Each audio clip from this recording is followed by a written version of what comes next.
ഇനി എറണാകുളം ജില്ലയിലും അടിപൊളിയാകുമെന്ന കുട്ടിക്കലാശം. ഇന്ന് വൈകുന്നേരം എറണാകുളം ജില്ലയൊക്കെ തന്നെ തകൃതിയായിട്ട് പൊടിപടലങ്ങൾ ഉയരും. കാര്യം അത്ര വലിയ ഉത്സവത്തിന് പ്ലാൻ ചെയ്തിട്ടുണ്ടെന്നാണ് നമ്മൾ മനസ്സിലാക്കുന്നത്. വിഷ്ണു സുരേഷ് തത്സമയം. Vishnu, good morning. പറയൂ വിഷ്ണു. Good morning.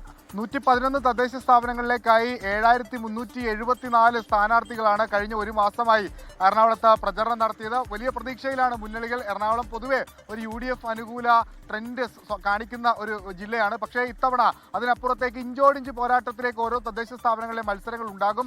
ഇടതുപക്ഷം പ്രത്യേകിച്ച് കോർപ്പറേഷനിലാണ് അവർ ശ്രദ്ധ പുലർത്തുന്നത്. ഒരു ഭരണ തുടർച്ച അവർ ലക്ഷ്യം വെക്കുന്നുണ്ട്. തൊട്ട് കാണിക്കാൻ ഒരുപാട് പദ്ധതികൾ, വികസന പദ്ധതികൾ അവർക്കുണ്ട്. പ്രതിപക്ഷമാകട്ടെ UDF ആകട്ടെ അതെല്ലാം ഞങ്ങളുടെ പദ്ധതികളാണ്, അതിന്റെ തുടർച്ച മാത്രമാണ് LDF ചെയ്തത് എന്നുള്ള കാര്യങ്ങളൊക്കെ പറഞ്ഞ് കോർപ്പറേഷനിൽ ഭരണം തിരിച്ചുപിടിക്കാൻ UDF രംഗത്തുണ്ട്. NDAയും ജില്ലയിൽ കരുത്തറിയിക്കാൻ പലയിടങ്ങളിലുണ്ട്. അവർ പ്രത്യേകിച്ച് ലക്ഷ്യം വെക്കുന്നത് തൃപ്പൂണിത്തുറ നഗരസഭയുടെ ഭരണം പിടിക്കുക എന്നാണ്.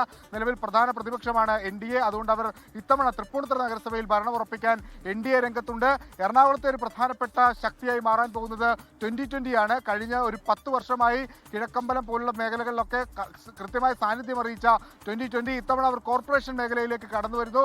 കോർപ്പറേഷന്റെ ഭൂരിഭാഗം സീറ്റുകളിൽ മത്സരിക്കുന്ന ഒരു കൊച്ചി നഗര കേന്ദ്രത്തിലേക്ക് അവർ എത്തുന്നു എന്നുള്ളതും ഏറ്റവും പ്രധാനപ്പെട്ട ഒരു തെരഞ്ഞെടുപ്പ് രാഷ്ട്രീയ ഭാഗമായി കൊച്ചിയിൽ മാറിയിട്ടുണ്ട്. അവർ എന്തായിരിക്കും ഈ തെരഞ്ഞെടുപ്പിൽ അവരുടെ നേട്ടം എന്നുള്ളതും കണ്ടറിയണം. കഴിഞ്ഞ ഒരു മാസത്തെ തെരഞ്ഞെടുപ്പ് പ്രചരണം ഇന്ന് അവസാനിക്കുകയാണ്. അത് കളർഫുൾ ആക്കാൻ വേണ്ടി എല്ലാ ഇടങ്ങളിലും വിപുലമായ കൊട്ടിക്കലാശമാണ് തീരുമാനിച്ചിരിക്കുന്നത്. പ്രത്യേകിച്ച് നോർത്ത്, അതോടൊപ്പം തന്നെ കറുകപ്പള്ളി പോലുള്ള മേഖലകൾ, തൃപ്പൂണിത്തുറ, കിഴക്കമ്പലം, അതോ വൈറ്റ്ല, പാലാരിവട്ടം പോലുള്ള പ്രദേശങ്ങളിലൊക്കെയാണ് ഓരോ മുന്നണികളും ഓരോ സ്ഥാനാർത്ഥികളും പ്രത്യേക തരത്തിൽ ഈ പറയുന്ന കൊട്ടിക്കലാശത്തിന് തയ്യാറെടുത്തിരിക്കുന്നത്. എന്തായാലും ഒരു മാസം നീണ്ട പ്രചരണം, അത് ആർക്കായിരിക്കും ഗുണം ചെയ്യുക, ആരായിരിക്കും എറണാകുളം ജില്ലയിൽ ലീഡെടുക്കുക എന്നുള്ളത് അറിയാൻ വേണ്ടിയുള്ള കാത്തിരിപ്പാണ് ഇനി ഉള്ളത്.